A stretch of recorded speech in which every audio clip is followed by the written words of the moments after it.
Bienvenue dans les Rendez-vous Experts, le podcast destiné aux conseillers en gestion de patrimoine et courtiers, partenaires de Cardif. Préparer la transmission de son patrimoine en bénéficiant des avantages fiscaux liés au contrat d'assurance vie est un paramètre bien ancré aujourd'hui chez les épargnants français. Ce qui l'est parfois moins, c'est l'importance primordiale que revêt une bonne rédaction de clauses bénéficiaires. C'est un sujet que nous avons déjà abordé dans les Rendez-vous Experts, mais aujourd'hui nous allons aller un peu plus loin. Et pour cela, j'ai le plaisir de recevoir Ariane Bouloumier. Bonjour Ariane. Bonjour Gilbert, bonjour à tous, merci pour l'invitation. Eh bien, écoutez, bienvenue au micro des Rendez-vous Experts, parce que c'est en plus une première pour vous. Tout à fait. Ariane, vous êtes juriste patrimonial chez BNP Paribas Cardif. Ce dont vous allez nous parler aujourd'hui, c'est évidemment de la clause bénéficiaire, mais c'est surtout de l'inaliénabilité temporaire des capitaux.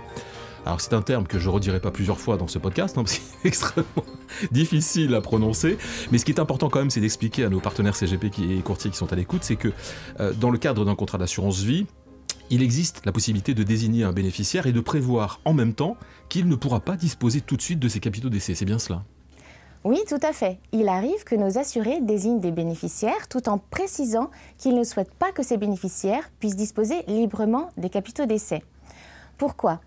En fait, cela peut arriver si l'assuré craint de décéder pendant la minorité des bénéficiaires qui ne seraient alors pas en capacité de gérer les capitaux reçus, ou bien si l'assuré craint que le bénéficiaire, même majeur, dilapide cet argent. L'assuré souhaite alors lutter contre un risque de prodigalité. Nos assurés précisent alors par une clause d'inaliénabilité que les capitaux d'essai ne seront réellement disponibles pour le bénéficiaire qu'à compter de sa majorité ou même encore au-delà. Il est d'ailleurs communément admis qu'une inaliénabilité possible jusqu'aux 25 ans du bénéficiaire. Au-delà, cela ne se justifie plus, le bénéficiaire étant présumé capable de subvenir à ses propres intérêts. Mais alors Ariane, comment se met en œuvre en quelque sorte le règlement des capitaux d'essai avec des conditions pareilles, puisque le bénéficiaire ne peut en disposer ? Tout d'abord, la rédaction de la clause bénéficiaire est extrêmement importante et nous devons respecter les précisions qui peuvent y être apportées. Donc si l'assuré n'a rien prévu, ni pour le remploi des capitaux, ni qui pourra gérer ces capitaux, alors nous pouvons bloquer les capitaux en les gardant sur le fonds sécuritaire jusqu'au terme prévu par l'assuré. Par contre, si l'assuré a été plus précis et a prévu le réinvestissement des sommes, par exemple sur un contrat d'assurance vie ou de capitalisation Cardif, l'assureur devra être vigilant pour verrouiller la nouvelle souscription qui devra respecter cette inaliénabilité jusqu'à l'âge indiqué. Alors, une question que tout le monde se pose probablement en écoutant ce que vous nous dites, Ariane, c'est qu'un contrat d'assurance vie ou de capitalisation, ça vit, puisqu'il y a des supports à l'intérieur. Alors, si les capitaux sont indisponibles pour l'assuré, comment il va fonctionner ce contrat en fait ? Il est très important de prévoir les modalités de gestion des capitaux frappés d'inaliénabilité. Nous tenons à votre disposition plusieurs modèles de clauses bénéficiaires selon la situation voulue par l'assuré. En l'absence de dispositions spécifiques prévues par le défunt, si le bénéficiaire est mineur, par exemple, ce sont ses parents, bien sûr, qui géreront le contrat jusqu'à sa majorité. Mais si l'assuré n'a rien prévu, les parents ne pourront pas faire de rachat en cas de besoin si ceux-ci n'ont pas été permis par le défunt. Par contre, donc, si les parents sont divorcés et qu'ils ont conservé tous les deux l'autorité parentale, ils devront malgré tout faire fonctionner ensemble le contrat d'assurance vie de l'enfant mineur, sauf précision contraire de l'assuré dans la clause bénéficiaire. En effet, l'assuré, qui peut être un grand-parent du bénéficiaire mineur, par exemple, peut déroger à l'administration légale, selon l'article 384 du Code civil, et désigner un tiers administrateur, c'est-à-dire quelqu'un d'autre que les parents, pour gérer le contrat jusqu'à la majorité du bénéficiaire et même au-delà jusqu'aux 25 ans. Donc ça peut être un oncle, une tante ou tout tiers de confiance. À ce sujet, sachez que nous acceptons à Cardif qu'un seul des deux parents puisse être désigné seul administrateur du contrat. Cela peut arriver notamment dans le cas d'un contrat souscrit par un grand-père du bénéficiaire, par exemple, désignant sa fille administratrice des capitaux d'essai dont son petit-fils sera bénéficiaire. Et notamment, dans mon exemple, en cas de divorce des parents du bénéficiaire, le grand-père ne souhaite pas que son ex-gendre puisse interférer dans la gestion des capitaux d'essai. C'est donc une demande que nous avons souvent. On vient de voir la clause bénéficiaire. Maintenant, Ariane Bouloumier, est-ce que, de mon vivant, par exemple, je dispose d'autres moyens pour prévoir l'inaliénabilité des capitaux pour, évidemment, quelqu'un de mon entourage qui soit mineur ou prodigue ? Est-ce que c'est possible ? Oui, bien sûr, il est possible d'effectuer une donation de son vivant à son petit-fils, par exemple, qui sera donc le donataire, et de prévoir une charge à cette donation qui sera l'inaliénabilité des capitaux donnés. Bon, alors il faut aller un peu plus loin, Ariane, il faut nous en dire un tout petit peu plus. Comment ça marche concrètement ?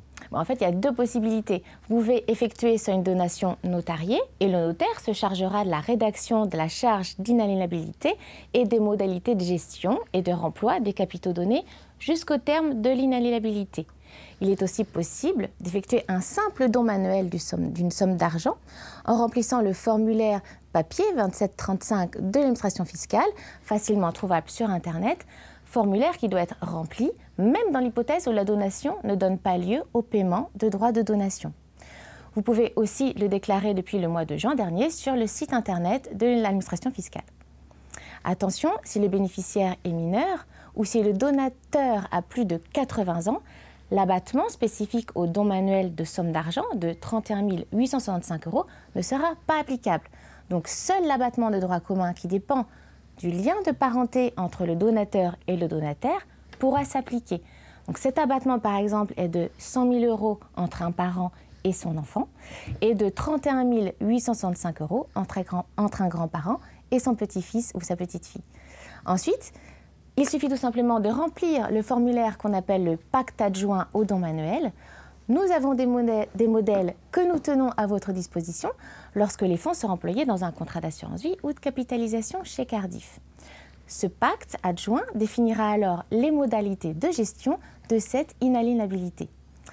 Une grand-mère, par exemple, pourra alors se réserver la gestion du contrat souscrit au nom de sa petite-fille mineure sans que les parents aient à intervenir et prévoir, à défaut, un administrateur en cas du décès du donateur qui a pu se désigner lui-même administrateur. Dans mon exemple, il s'agit donc de la grand-mère. Alors Ariane, on vient de voir beaucoup d'éléments très intéressants, mais et vous disiez tout à l'heure en début d'entretien que finalement le blocage cessait au 25e anniversaire en fait, puisque on considère que le majeur est en pleine possession de ses capacités. Mais mettons-nous dans la situation où moi je vais effectivement faire cette opération d'inaliénabilité des capitaux, mais je sais que la personne que je vais désigner comme bénéficiaire est extrêmement dépensière. Est-ce que j'ai un moyen d'aller au-delà des 25 ans et de bloquer encore un petit peu cette transmission? Oui, tout à fait. Vous avez la possibilité de prévoir dans la clause bénéficiaire un versement du capital d'essai sous forme de rente au profit du bénéficiaire.